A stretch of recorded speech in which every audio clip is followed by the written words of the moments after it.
अब मैं आपको आपके जीवन और अपने टाइम को बेहतर मैनेज करने के कुछ सूत्र देता हूं। नंबर 1, उत्तरदायित्व स्वीकार करें। आप अपने जीवन और अपने टाइम की जिम्मेदारी लें। आपकी वर्तमान स्थिति आपकी आदतों, सोच और दृष्टिकोण का परिणाम है। जब तक आप यह स्वीकार नहीं करते, आप बदलाव नहीं ला सकते। अब मैं आपको एक सिद्धांत बताना चाहता हूं जिसे हम जीवन का ABC कहते हैं। यदि आप अपने जीवन में किसी भी कारण से चिंतित हैं तो आपके पास 3 विकल्प हैं। मेरे लिए A का अर्थ अकाउंटेबल, B का ब्लेम और C का कैजुअल अर्थात चलता है। जब आप A का चयन करते हैं तो आप उत्तरदायित्व लेने का निर्णय करते हैं। A के चुनाव में आप अपना समय और शक्ति कुछ करने में लगाते हैं जिससे आपकी समस्याओं के समाधान मिलते हैं। आप सकारात्मक शक्तियों का वातावरण पैदा करते हैं जिससे आपको विकास में सहायता मिलती है। आप जब दोषारोपण करते हैं तब आप B का चयन कर रहे होते हैं। B के विकल्प को चुनने में आप स्वयं को, दूसरों को अथवा परिस्थितियों को दोष देते हैं। आप ऐसे में निस्सहाय हो जाते हैं और जीवन पर से आपका नियंत्रण खो बैठते हैं। B व्यक्ति समाधान में समस्याएं ढूंढ लेते हैं। ऐसी स्थिति में आपकी शक्ति दोष देने में व्यर्थ हो जाती है और इससे पतन निश्चित हो जाता है।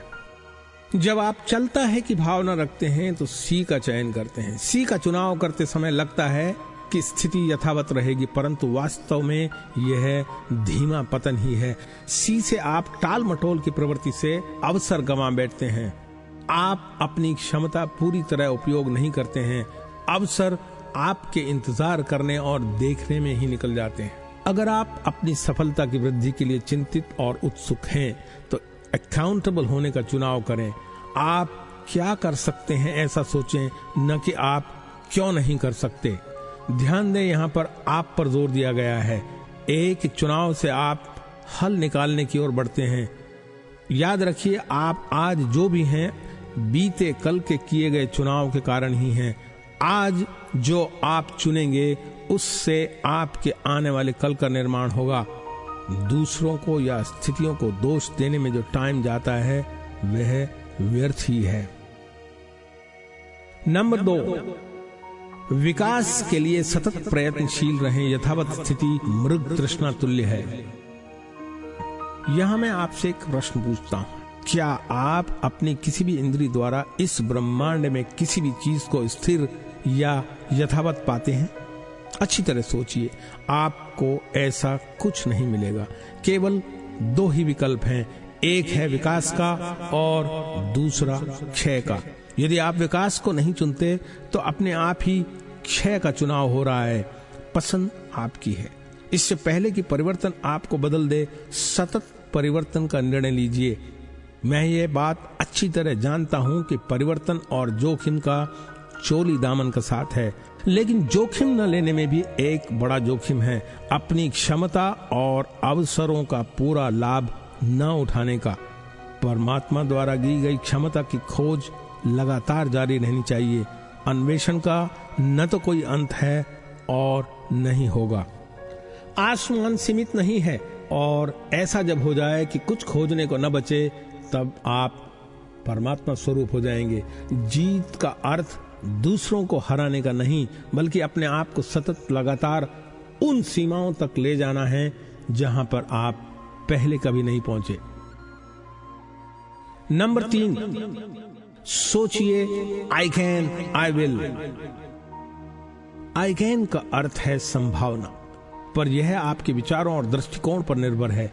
एक ग्लास जिसमें आधा पानी भरा हो, उसे आधा भरा भी देखा जा सकता है और आधा खाली भी। भरा देखने पर संतोष और खाली देखने पर भरा जाने की संभावना को देखा जा सकता है। इसे हम आई कैन के रूप में देखते हैं। अपने पर और अपनी शक्तियों पर विश्वास रखें और ऐसा सोचें कि यू कैन, आप कर सकते हैं। यदि आप जीतना चाहते हैं लेकिन सोचते हैं कि आप जीत नहीं सकते, तो लगभग यह तय है कि आप जीत नहीं पाएंगे। जिंदगी की लड़ाई हमेशा सशक्त नारी या पुरुष द्वारा ही नहीं जीती जाती। आज नहीं तो कल वही जीतता है जो सोचता है आई कैन। अगर आप सोचते हो मैं नहीं कर सकता तो आप सही हैं। अगर आप सोचते हो मैं कर सकता हूं तो आप बिल्कुल सही हैं। सफलता इस पर निर्भर करती है कि आप अपनी छवि को कैसा देखते हैं। महात्मा गांधी ने कहा था कि मनुष्य अधिकतर वही बनते हैं जो वे चाहते हैं। यदि मैं मान लेता हूं कि मैं यह काम नहीं कर सकता तो इससे मेरे अंदर उस काम को करने की योग्यता खो जाएगी, अर्थात मैं उस काम को करने में असमर्थ हो जाऊंगा। जब मैं मान लेता हूं कि मैं कर सकता हूं तो मेरे अंदर उस काम को करने की योग्यता आ जाती है, चाहे शुरू में ऐसी योग्यता मुझ में ना हो। सोचिए आई विल। अपनी क्षमता का उपयोग करने के लिए कटिबद्ध हो। एक साधारण व्यक्ति अपनी क्षमता का बहुत कम उपयोग करता है। संभावनाएं देखें, न कि मुश्किलें। मुश्किल शब्द को चुनौती से बदल डालें, इससे आपको समस्याओं में अवसर देखने को मिलेंगे। ध्यान रहे सब कुछ आप में ही है। अगर आप सोचते हैं कि आप सफल हैं तो आप हैं। अगर आप सोचते हैं कि आप कर सकते हैं तो आप कर लेंगे। सफलता नहीं देखती ज्ञान या स्किल। आज नहीं तो कल वो ही जीतेगा जो सोचता है आई विल। नंबर 4, अपने जीवन के लिए मिशन और हर क्षेत्र के लिए लक्ष्य निर्धारित कीजिए। गति की सार्थकता और महत्ता तभी है जब दिशा निर्धारित हो, नहीं तो ये सारी कोशिश बेकार हो जाती है। अगर दिशा सही नहीं है और गति बढ़ाई जाए तो आप गलत जगह पर जल्दी पहुंच जाएंगे। गति से पहले दिशा, कुशलता से पहले प्रभावशीलता, प्रबंधन से पहले नेतृत्व। इससे पहले कि आप अपने लक्ष्यों की यात्रा पर निकलें, अपने जीवन का एक मिशन बनाएं। याद रखिए, लक्ष्य आपके मिशन में से ही पैदा होते हैं। अपने आप से पूछिए कि अपने बाद आप क्या छोड़कर जाना चाहते हैं, आप क्या होना चाहते हैं, आप क्या प्राप्त करना चाहते हैं, आप क्या बनना चाहते हैं। तब आप जो करना होगा उसके बारे में स्पष्ट हो सकेंगे। यदि आपके जीवन के मिशन के साथ साथ आपके जीवन के सभी क्षेत्रों में आपके लक्ष्यों में से ही आपकी प्राथमिकताएं निकलती हैं तो ज्यादातर आप उन क्रियाओं में व्यस्त होंगे जो आपके लिए महत्वपूर्ण हैं। यदि आपके पास महत्वपूर्ण कार्यों के लिए बहुत बड़ी हाँ नहीं है तो आप अपने आप ही तथा बुद्धि संगत व्याख्या द्वारा उन कार्यों में लगेंगे जो न तो आपके लक्ष्यों को आगे बढ़ाती हैं और न ही आपको सही संतोष देती हैं। वास्तव में प्रसन्न रहने का रहस्य है अपने मिशन से जुड़े कार्यों में व्यस्त रहना। हमारी मूल प्रकृति प्रसन्नता की है। केवल जब हम अपने जीवित रहने के कारण से बेताल हो जाते हैं हम अप्रसन्न और व्यथित होते हैं। महर्षि पतंजलि ने योग सूत्र में कहा है, जब आप किसी महान उद्देश्य अथवा असाधारण परियोजना से प्रेरित होते हैं तो आपके सारे विचार अपनी सीमा तोड़ देते हैं। आपका दिमाग सीमाओं को पार कर जाता है। आपकी चेतना प्रत्येक दिशा में विकसित होने लगती है और आप अपने आप को एक नई महान और आश्चर्यजनक दुनिया में पाते हैं। सोए हुए बल, शक्ति और योग्यताएं सभी सक्रिय हो जाती हैं और आप अपने आप को ऐसे बेहतर व्यक्ति के रूप में पाते हैं जिसके बारे में आपने कभी सोचा भी न था। अपने जीवन के प्रत्येक क्षेत्र में लक्ष्य निर्धारित कीजिए। उन लक्ष्यों को लिख लीजिए। लिखने से आप कटिबद्ध होंगे और स्पष्टता भी बढ़ेगी। लक्ष्य निर्धारण से आप आपके उच्च मूल्य के कार्यों का निर्णय कर पाएंगे। इन कार्यों पर डटे रहने से आप अधिक प्रभावशाली और सफल होंगे। सफलता निर्धारित लक्ष्य की प्राप्ति है। लक्ष्य बनाने से आप काल्पनिक दुनिया से निकलकर वास्तविकता की ओर बढ़ पाएंगे। लक्ष्य हमेशा ऐसे होने चाहिए जिन्हें नापा जा सके, जो संभावित हों, जो खींच कर बनाए हों, समय बाध्य हों, उत्साह से भरे हों और यथार्थ हों। यदि जीवन की तुलना एक चक्र या पहिए से की जाए तो कुछ क्षेत्र केंद्र पर और कुछ परिधि पर माने जा सकते हैं। केंद्र पर शरीर, मन और आत्मा की कल्पना की जाए तो इन क्षेत्रों के विकास से ही पहिए की शक्ति बन पाएगी। परिधि के क्षेत्र व्यवसाय, परिवार और समाज मानने से हम पाएंगे कि इन क्षेत्रों में हमारा जीवन बाह्यमुखी होता है।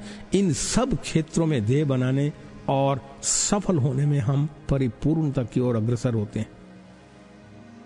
नंबर 5, शुरू कीजिए।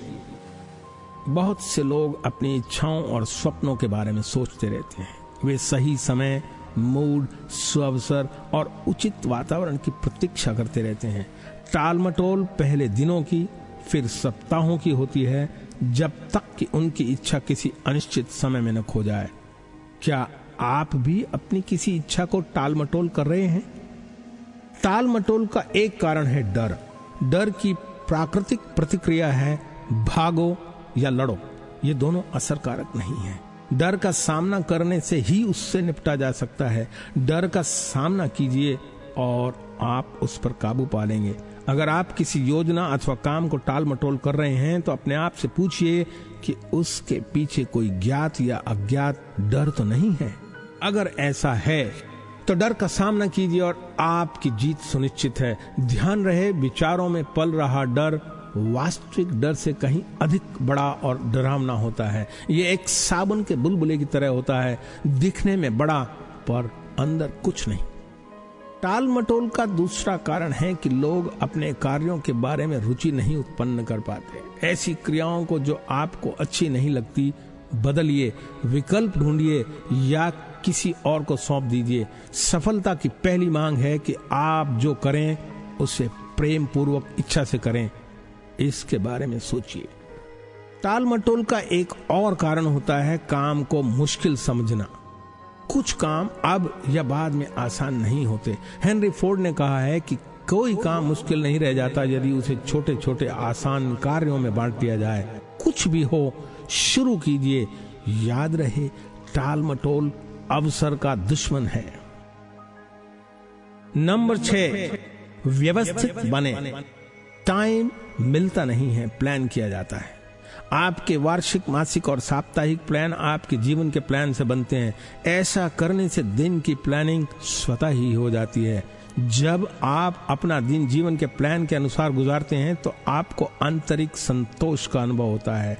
ऐसा करने से हर दिन एक जाने हुए कामों की सूची से होगा और एक नया अध्याय प्रतीत होगा। जीवन संघर्ष कम होगा, जीवन की क्वालिटी बेहतर हो जाएगी। विश्वास करें। क्या आपको मालूम है कि प्लानिंग पर लगाया हर मिनट आपको उसके अनुपालन में 4 से 10 मिनट तक बचा सकता है? स्थितियों को होने न दें, उन्हें बनाएं। प्लान करें। प्लानिंग आने वाले समय के लिए सोच है। जैसे पैसों का बजट होता है वैसा टाइम का भी टेबल बनाएं। महत्वपूर्ण कार्यों को पहले करें। यह देखकर आश्चर्य होता है कि लोग अपनी फाइल, फोल्डर, पेन, चाबियां और मोबाइल ढूंढने में समय बर्बाद करते हैं। जब भी कुछ ढूंढें, अपने आप से पूछें, मैं कैसे इस समय की बर्बादी को बचा सकता हूं? अपने ढूंढने के टाइम को कम करें। क्या आप जानते हैं कि भूलने का मुख्य कारण याद शक्ति नहीं पर गलत पद्धति और अचेतन आदतें हैं? इस चुनौती का एक आसान हल यह है कि हर वस्तु की एक निश्चित जगह और हर वस्तु अपनी जगह पर। अगर टाइम मैनेजमेंट आपके लिए नया है तो मैं सलाह देता हूं कि आप अपने रोजाना कार्यों की सूची बना लें। इसके बाद आप इन कामों को उनकी महत्वपूर्णता के अनुसार वर्गीकृत करें। इसके पश्चात आप इन कामों को उनके महत्व के अनुसार लिखें और उच्च महत्व के कामों को पहले करें। इस तरह दिन के अंत में आपको संतोष की अनुभूति होगी। वचनबद्ध होने की आदत बनाएं। अपने प्लानर को डायरी नहीं, वचन पुस्तिका की भांति देखें। नोट्स बनाएं क्योंकि याददाश्त धोखा दे सकती है। नाम, जगह, तारीख, घटनाएं भूलने में अवसर खोने की संभावना है। पेन और कागज हर ऐसी जगह पर रखें जहां विचार आते हैं और इनकी जरूरत पड़ सकती है। अवसर बहुत धीरे दरवाजा खटखटाते हैं। अलर्ट रहिए। अपने काम में होने वाले व्यवधान के बारे में सचेत रहिए। इनसे अपने टाइम को बचा कर रखिए। हमें ऐसा पता भी नहीं चलता कि व्यवधान से हमारी उत्पादकता कम हुई। व्यवधान आपके लोगों की अनुचित ट्रेनिंग के कारण अथवा उन्हें अपने काम की अस्पष्टता के कारण या फिर उन्हें काम ठीक से सौंपा नहीं गया, इसके कारण होता है। कुछ भी कीजिए पर अपने समय में व्यवधान को कम कीजिए। इससे आपकी प्रोडक्टिविटी में वृद्धि होगी। हमारे समाज में अतिथियों को देवता माना जाता है। ऐसे विचार से हम दूसरों को प्राथमिकता देते हैं। ऐसा करने से हमारे अपने कामों की प्रगति रुक जाती है। कोई अचानक आ जाए और यदि आप व्यस्त हैं तो नम्रता से कहें कि आप व्यस्त हैं और कुशलता से व्यवधान होने से अपने आप को बचा लें। एक वस्तु के बारे में विशेष उल्लेख की आवश्यकता है, वह है मोबाइल फोन। मुझे नहीं पता कि लोग इस छोटे से उपकरण को क्यों इतना महत्वपूर्ण समझते हैं। जो लोग गंभीर संकटों को भी निपट लेते हैं, फोन की एक घंटी द्वारा परेशान होते हुए देखे जाते हैं। याद रखिए, उपकरण आपकी सेवा के लिए है। टेलीफोन कॉल से बहुत टाइम बर्बाद हो सकता है और मजा यह है कि हम यह जान तक नहीं पाते कि इससे हमारा इतना समय बर्बाद हुआ। हम कुछ नहीं कर रहे हैं, ऐसी अवस्था में बहुत बार आ जाते हैं, जैसे किसी के इंतजार में अथवा यात्रा में। ऐसे टाइम का सही उपयोग करना सीखें। उदाहरण के लिए, जब आप इंतजार कर रहे हैं तो कुछ पढ़ लें, जब आप यात्रा कर रहे हैं तो पढ़ लें अथवा सीडी सुन लें। आजकल मोबाइल में इस तरह के टाइम को उपयोग में लाने की व्यवस्था है, जैसे SMS भेजना, मोबाइल को ऑर्गेनाइज करना। मुझे जीवन में कार में सुने हुए टेप्स और सीडी द्वारा बहुत सीखने को मिला है। इसलिए मैं कहता हूं कि अपनी कार को अपनी लाइब्रेरी बना लें। जब हाथ पैर व्यस्त हैं, अपने मस्तिष्क को ऐसे कामों में लगाएं जिससे आपका उत्थान हो सके। एक समय में एक से अधिक काम करने का प्रयत्न करें, जैसे घूमना और सुनना, खाना और देखना या पढ़ना, ड्राइविंग और सुनना, यात्रा और पढ़ना। विचार यह है कि हर पल आपका उसके अनुसार हो जो आप करना चाहते हैं, पाना चाहते हैं और होना चाहते हैं। नंबर 7, विपत्ति में भी डटे रहें। जब आप अपने लक्ष्यों को खींचकर बनाते हैं तो ऐसा हो सकता है कि आप पहले प्रयत्न में सफल न हो। इसे असफलता न मान लें, बस इतना ही माने कि आप सफल नहीं हुए। आप लगे रहें और बार बार प्रयत्न करें, एक दिन आप जरूर सफल होंगे। डटे रहना सफलता का आवश्यक गुण है। प्रतिभावान होने के लिए 10% प्रेरणा और 90% परिश्रम चाहिए। क्या आप जानते हैं कि थॉमस अल्वा एडिसन, जिसने बल्ब का आविष्कार किया, कई हजार प्रयोग करने के बाद सफल हुआ? जितनी बार वह असफल होता, उतनी बार कहता, मुझे एक ऐसा तरीका और मिल गया जो बेकार है। क्या अभिगम था! डटे रहना सफलता का एक आवश्यक अंग है। सफलता की कुंजी कठिन कार्य को करने और निर्धारित समय के अंत तक उस पर टिके रहने में है। इच्छित परिणामों के लिए अपने तरीकों, साधनों और क्रियाओं का पुनर्लोकन करें और डटे रहें। नंबर 8, श्रेष्ठता का प्रयत्न कीजिए। त्रुटिहीन होने की अपेक्षा श्रेष्ठता पर ध्यान दीजिए। विशेष तौर पर निम्न मूल कार्यों के लिए परिणामों को देखिए, संपूर्ण त्रुटिहीनता को नहीं। पूर्णता पर जोर देने से उत्साह मर जाता है और सृजनात्मक भावनाओं में रुकावट आ जाती है। पूर्णता में गंवाया टाइम आपको थका देता है और यह आपके आसपास के लोगों के विकास को रोकता है। क्रिया पद्धति का अनुसरण करना आवश्यक है, लेकिन आगे बढ़ने के लिए परिणाम पर ध्यान देना महत्वपूर्ण है। विशेष तौर पर निम्न मूल्य क्रियाओं के लिए परिणाम को ध्यान में रखिए, काम के तरीके को नहीं। कार्य करने का तरीका बहुत महत्वपूर्ण है, लेकिन उनके ऊपर बहुत ज्यादा जोर देने से उस काम में लगे लोगों की सृजनशीलता रुक जाती। नंबर 9, ना कहना सीखिए। एक सबसे आसान किंतु बहुत शक्तिशाली शब्द हिंदी कोश में है ना। इससे भी टाइम मैनेज करने में काफी मदद मिलती है। दूसरों को ना कहना अपने आप को और उन चीजों को जो आपके लिए महत्वपूर्ण है हाँ कहने जैसा है।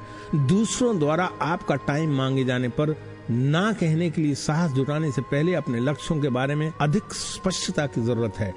आखिर यह आपकी जिंदगी का सवाल है और आपको ही अपने लक्ष्यों की प्राथमिकताओं पर निर्णय लेना है, न कि इस पर कि लोग क्या कहेंगे, क्या सोचेंगे या क्या करेंगे। नंबर 10, चेतन अवस्था में रहिए। भूतकाल की भूलों का पश्चाताप या भविष्य की चिंताओं में टाइम व्यर्थ होता है। भूतकाल से केवल सीखा जा सकता है, उसके बारे में कुछ नहीं किया जा सकता। इसी तरह भविष्य की चिंताओं के बारे में या तो कुछ करें अथवा उसे भूल जाएं। अपने आप को बार बार चेतन अवस्था में लेने का प्रयत्न करते रहें। इससे अचेतन मन और आदतों द्वारा की गई भूलों को रोका जा सकता है। नंबर 11, लोगों, टेक्नोलॉजी और धन की लेवरेजिंग द्वारा अपना प्रभाव बढ़ाएं। ओलंपिक गेम्स में हाई जंप का रिकॉर्ड 2 मीटर से कुछ अधिक का है, लेकिन एक पोल वॉल्टर एक पोल की सहायता से इससे दुगना अधिक ऊंचा कूद जाता है। इसे कहते हैं लेवरेजिंग, यानी उत्तोलन। रेलवे क्रॉसिंग पर एक फाटक मैन बहुत भारी गेट को एक छोटे हैंडल को घुमाते हुए उठा देता है। इसे कहते हैं लेवरेजिंग। लेवरेजिंग द्वारा अपने सपनों को साकार करने के लिए आपके चारों तरफ के लोगों की शक्ति का लाभ उठाएं। इससे उन्हें उनके सपनों को साकार करने का अवसर भी मिलता है और वे आपको आपके सपनों को साकार करने में आपकी मदद करते हैं। टेक्नोलॉजी का उपयोग करें। आंकड़ों और तथ्यों द्वारा अपनी स्मृति पर अधिक बोझ मत डालिए। इसकी जगह उपकरणों का प्रयोग कीजिए, जैसे कंप्यूटर, डायरी, प्लानर, मोबाइल इत्यादि। टेक्नोलॉजी की प्रगति को लेवरेज कीजिए। इनका सही उपयोग आपके समय को बचाने में बहुत सहायक हो सकता है।